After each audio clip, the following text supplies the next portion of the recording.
Rocky भाई एक बेरहम इंसान था। पैसे के लिए वह कुछ भी कर देता था, गरीबों की जान ले लेता, किसी को भी मार देता, सिवाय भाई 444 के, क्योंकि भाई 444 बहुत बड़ा माफिया गुंडा था और रॉकी भाई उसका आदमी था। पीक पर रॉकी भाई का खौफ ऐसा था कि लोग उसका नाम सुनकर कांप जाते थे। रॉकी भाई अपने रास्ते में आने वाले हर बड़े गैंगस्टर को मारकर आगे बढ़ रहा था। तभी उसके सामने आता है डैडी कॉलिंग, जो क्लॉक टावर का बड़ा माफिया था। वह भी पीक पर राज करना चाहता था। डैडी कॉलिंग ने सोचा, आज रात में पीक पर हमला करूंगा, लेकिन रॉकी भाई का आदमी पीछे से सब कुछ सुन लेता है और तुरंत जाकर रॉकी भाई को सारी बातें बताता है। रॉकी भाई बिना वक्त गवाए क्लॉक टावर पहुंचता है और डैडी कॉलिंग को एक ही गोली में खत्म कर देता है और हंसते हुए बोलता है, बेटा जब तू पैदा हुआ था ना, तब मैं गुंडा बन चुका था। इतना बोलकर रॉकी भाई वहां से निकल जाता है। तभी एसके साबिर को खबर मिलती है कि उसके दोस्त डैडी कॉलिंग को रॉकी भाई ने मार डाला। एसके साबिर गुस्से में दहाड़ता है, इसने मेरे बेस्ट फ्रेंड को मारा है, अब मैं रॉकी भाई को छोड़ूंगा नहीं। एसके साबिर अपने आदमी से कहता है, जा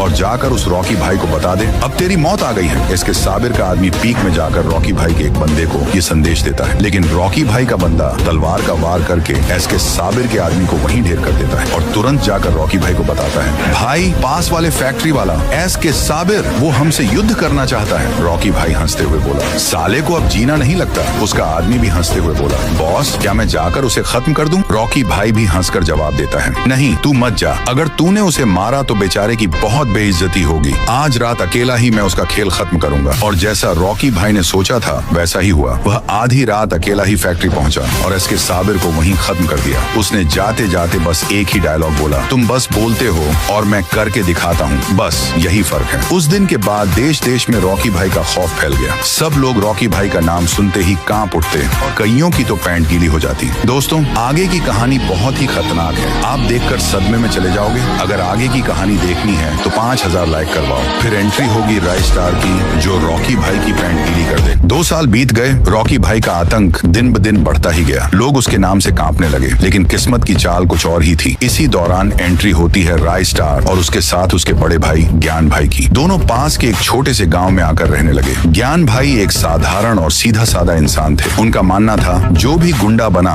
उसका अंजाम मौत ही है, इसीलिए वो राय स्टार को हमेशा सही रास्ते पर रखना चाहते थे। पर दोनों भाइयों को क्या पता कि जिस जगह उन्होंने पनाह ली है वहाँ पहले से ही रॉकी भाई का साम्राज्य चल रहा है। एक दिन ज्ञान भाई राय स्टार से बोले, राय मैं पास के गांव में कुछ काम से जा रहा हूँ। राय स्टार बोला, चलो ना भाई मैं भी साथ चलता हूँ। ज्ञान भाई मुस्कुराए और बोले, नहीं तू यहीं रह, मैं जल्दी लौट आऊंगा। इतना कहकर ज्ञान भाई गाड़ी लेकर निकल पड़े, लेकिन किस्मत उन्हें मौत की ओर खींच रही थी। रास्ते में रॉकी भाई के गुंडों ने उनकी महंगी कार देखी और रास्ता रोक लिया। एक गुंडा बोला, ओए रुक, तेरे पास इतनी महंगी गाड़ी कहाँ से आई? ज्ञान भाई ने शांत स्वर में जवाब दिया, मेहनत से कमाई है। गुंडा गुर्राया, हमारे बॉस की परमिशन ली है कि नहीं? ज्ञान भाई बोले, गाड़ी चलाने के लिए किसी की इजाजत नहीं लेनी पड़ती। तुम्हारा बॉस होता कौन है? गुंडे का खून खौल गया। उसने तलवार निकाली और वार कर दिया। ज्ञान भाई का हाथ कटकर गिर पड़ा। चीखते हुए उन्हें गाड़ी में फेंककर सीधे रॉकी भाई के दरबार में ले जाया गया। रॉकी भाई हंसते हुए बोला, अरे ये अधमरा मेरे पास क्यों लाए हो? गुंडा बोला, बॉस बहुत अकड़ दिखा रहा था इसलिए हाथ काट दिया। गलत किया क्या? रॉकी भाई ठहाका मारते हुए बोला, हाथ नहीं काटते,